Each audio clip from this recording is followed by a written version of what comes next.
अगर यहाँ पर आप लोग चार्ट देखोगे तो यहाँ पर निफ्टी 50 का चार्ट है, आप लोग यहाँ पर देख सकते हो जो ये लेवल है, ये एक इम्पोर्टेंट लेवल है। आप लोग यहाँ पर देख सकते हो एक बार, दो बार, और ये देख सकते हो कल के दिन यानी कि यहाँ पर फ्राइडे के दिन इसी लेवल के आसपास निफ्टी 50 ने क्लोजिंग दिया है। और जो सबसे बड़ी जो लॉजिक वाली बात है वो क्या है, मैं आप लोगों को ले चलता हूं 4 आवर के टाइम फ्रेम के ऊपर। 4 आवर के टाइम फ्रेम के ऊपर अगर हम बात करेंगे तो यहाँ पर आप लोग देख सकते हो जो 24,610 का लेवल था, निफ्टी 50 ने इस लेवल के नीचे ही क्लोजिंग दिया है। आप लोग यहाँ पर देख सकते हो जब इस लेवल को यहाँ पर ब्रेकआउट किया था तो कितना बड़ा अपसाइड का मोमेंट हमें यहाँ पर देखने को मिला था। यहाँ पर आप लोग चीजों को सीखना नहीं चाहते हो, समझना नहीं चाहते हो। मैं आप लोगों को अपने हर एक एनालिसिस वीडियो के अंदर मैं आप लोगों को सिखाता हूं, जो आप लोग सीखा करो। जब तक आप लोग सीखोगे नहीं तब तक आप लोगों को कुछ भी समझ में नहीं आने वाला है। आप लोग सीखने पे ज्यादा से ज्यादा ध्यान दिया करो। आज के दिन भी मैं आप लोगों को सिखाऊंगा जो चार्ट हमें किस तरीके से देखना चाहिए, किस तरीके से हमें सपोर्ट रेजिस्टेंस को देखना चाहिए, सारे डिटेल में आप लोगों को मैं समझाऊंगा। तो यहाँ पर देख सकते हो आप लोग यहाँ पर अगर हम लेवल की बात करेंगे तो लेवल हमारे लिए 24,610 का लेवल था, जो कि एक इम्पोर्टेंट लेवल था, यहाँ पर ब्रेक कर दिया। अगर मैं यहाँ पर लगाऊंगा वीकली चार्ट, तो वीकली चार्ट के ऊपर देख सकते हो आप लोग ये जो पिछले वीक का कैंडल है इसके नीचे ही क्लोजिंग दिया है निफ्टी 50 ने। देखिए यहाँ पर क्या होता है ना, जैसे हम कोई भी सपोर्ट या फिर रेजिस्टेंस देखते हैं तो सबसे पहले हमें क्या देखना चाहिए, हमें डेली चार्ट के ऊपर देखना चाहिए, फिर वीकली चार्ट के ऊपर देखना चाहिए, उसके बाद हमें 4 आवर के टाइम फ्रेम के ऊपर देखना चाहिए। अगर हम बड़े टाइम फ्रेम के ऊपर देखते हैं, उसको समझते हैं, तो हमें ज्यादा ही कुछ समझने को मिलता है। जैसे कि यहाँ पर आप लोग देख सकते हो वीकली चार्ट के ऊपर आप लोग जो निफ्टी 50 ने क्लोजिंग दिया है वो दिया है 24,426 के ऊपर दिया है। अगर हम यहाँ पर डेली चार्ट लगाएंगे तो डेली चार्ट के ऊपर भी आप लोग देख सकते हो 24,426 के ऊपर क्लोजिंग दिया है। अगर हम यहाँ पर 5 मिनट के टाइम फ्रेम के ऊपर आएंगे तो 5 मिनट के टाइम फ्रेम के ऊपर आप लोग देख सकते हो 24,433 के ऊपर क्लोजिंग दिया है। ठीक है, यहाँ पर आप लोग देख सकते हो। अब यहाँ पर क्या कुछ देखने को मिला, तो देखिए यहाँ पर जो फ्राइडे का मार्केट था वो देखिए किस तरीके से बिहेवियर किया है। यहाँ पर देखिए यहाँ पर ओपनिंग लिया और ओपनिंग लेने के बाद यहाँ पर जो कॉल बायर थे उनको ट्रैप किया गया, और ट्रैप करने के बाद आप लोग देख सकते हो यहाँ पर जो पुट बायर थे उनको यहाँ पर ट्रैप कर लिया गया। आप लोग पेशेंस नहीं रखते हो, जब तक इसमें धैर्य नहीं रखोगे तब तक आप लोग कुछ नहीं कर पाओगे। इसमें धैर्य रखना पड़ेगा आप लोगों को। सबसे बड़ी बात है इस मार्केट में धैर्य रखना है, सीखना जरूरी है। यहाँ पर आप लोग देख सकते हो यहाँ पर लोग कॉल और पुट के चक्कर में पड़े होंगे, और यहाँ पर मार्केट को जिस दिशा में जाना था वो जा चुकी। यहाँ पर आप लोग देख सकते हो ये इंपॉर्टेंट लेवल था। अगर यहाँ पर देखोगे तो देखिए मैंने आप लोगों को कई बार कहा है अपने एनालिसिस के अंदर, जो प्रीवियस डे का क्लोजिंग होता है वो हमारे लिए जरूरी होता है उस लेवल को देखना। जैसे कि यहाँ पर देखिए प्रीवियस डे का क्लोजिंग, अब प्रीवियस डे का क्लोजिंग यानी कि यहाँ पर देख सकते हो जो यहाँ पर थर्सडे का क्लोजिंग था वो था 24,533 के आसपास क्लोजिंग था। ठीक है, और देख सकते हो इसको क्या किया, ब्रेकआउट किया। ब्रेकआउट करने के बाद यहाँ पर सस्टेन नहीं कर पाई, और देख सकते हो हमें क्या देखने को मिला, यहाँ पे गिरावट देखने को मिला। और उसके बाद यहाँ से देख सकते हो जो प्रीवियस डे का लो था ये लो था, और देख सकते हो यहीं से सपोर्ट लेकर के एक ऊपर का मोमेंट हमें देखने को मिला, और उसके बाद इसी लेवल को ब्रेक किया। ब्रेक करने के बाद रिट्रेसमेंट लिया और फिर हमें गिरावट देखने को मिला। यहाँ पर बहुत सारे लोग जो है फ्राइडे के दिन ट्रैप हुए होंगे, क्योंकि यहाँ पर सीखते नहीं है। जो चीज हमें सीखना चाहिए वो सीखते नहीं है, बस यहाँ पर कॉल और पुट के चक्कर में पड़े रहते हैं। अब मंडे के दिन किस तरीके से कामकाज हो सकती है तो उसके ऊपर हम डिस्कशन करेंगे। आखिर मंडे के दिन किस तरीके से कामकाज हो सकती है पूरा डिटेल में सीखेंगे, जो आखिर मंडे के दिन किस तरीके से मार्केट में बिहेवियर हो सकती है। सबसे पहले मैं आप लोगों को एक जानकारी दे देना चाहता हूं, जो अब निफ्टी 50 या फिर बैंक निफ्टी का एक्सपायरी ट्यूसडे के दिन हुआ करेगा, अब थर्सडे के दिन नहीं हुआ करेगा। जितने भी एनएससी के अंदर आते हैं उनकी एक्सपायरी ट्यूसडे के दिन होगा। ठीक है, और जो बीएससी के अंदर आते हैं जैसे कि सेंसेक्स है, इनका एक्सपायरी थर्सडे के दिन हुआ करेगा। ठीक है जी, तो अब चलिए जानकारी ले लेते हैं जो हमें किस तरीके से लेवल को देखना है और किस तरीके से हमें मंडे के दिन कामकाज करना है, किस तरीके से हमें समझना है। तो सबसे पहले आप लोग इस वीडियो को लाइक करें। आप लोग लाइक करना भूल जाते हो तो या तो फिर आप लोग जानबूझ करके लाइक नहीं करते हो।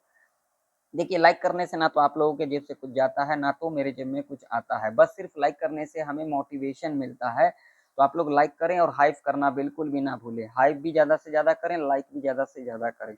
तो सबसे पहले अगर हम यहाँ पर बात करेंगे सपोर्ट की, तो सपोर्ट जो हमारे लिए रहने वाली है वो रहने वाली है 24,350 का, जो कि एक इम्पोर्टेंट सपोर्ट के रूप में कामकाज करेगी। और अगर हम यहाँ पर रेजिस्टेंस की बात करेंगे तो रेजिस्टेंस जो हमारे लिए रहने वाला है पहला 24,532 का लेवल है, जो कि एक इम्पोर्टेंट रेजिस्टेंस के रूप में कामकाज करेगी। यहाँ पर आप लोग देख सकते हो कितने बार यहाँ से रेजिस्टेंस और सपोर्ट लेते को दिखा हमें निफ्टी 50 के अंदर। और अगला जो रेजिस्टेंस होगा 24,610 का रेजिस्टेंस होगा।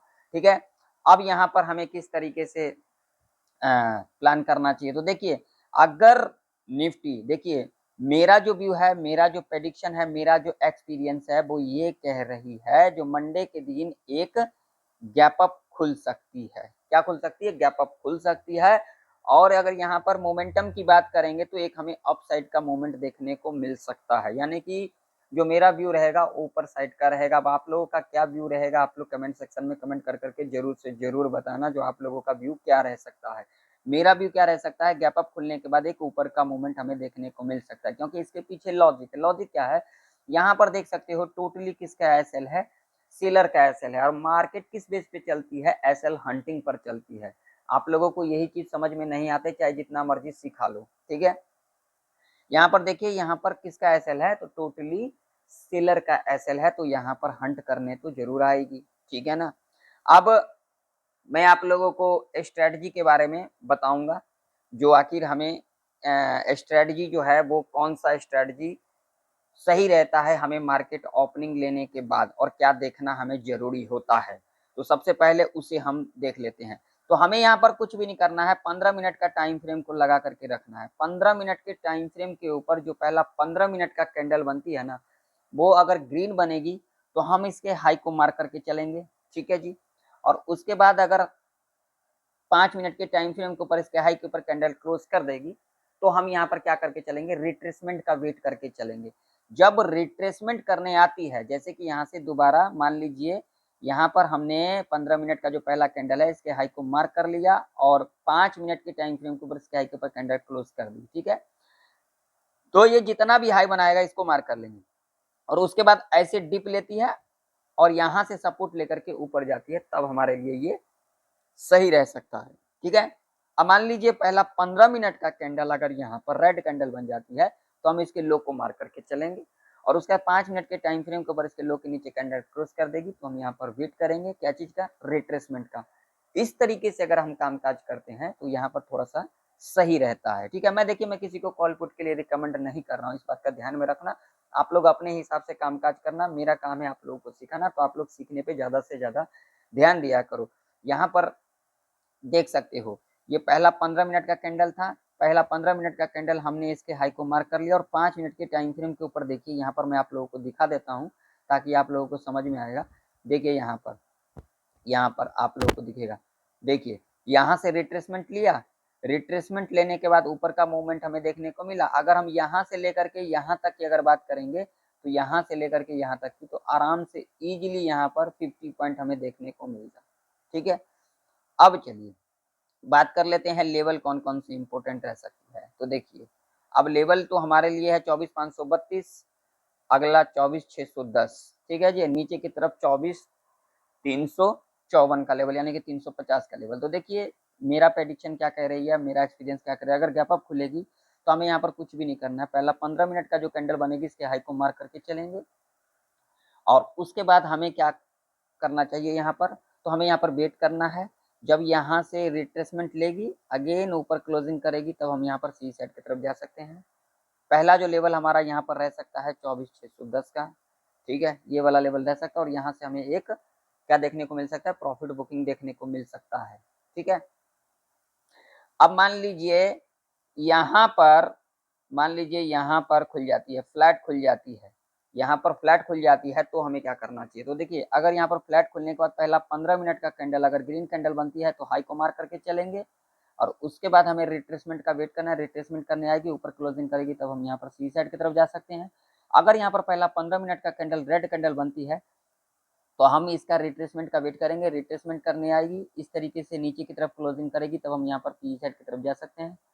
पहला लेवल हमारा कहीं ना कहीं ये वाला रह सकता है 24,350 का।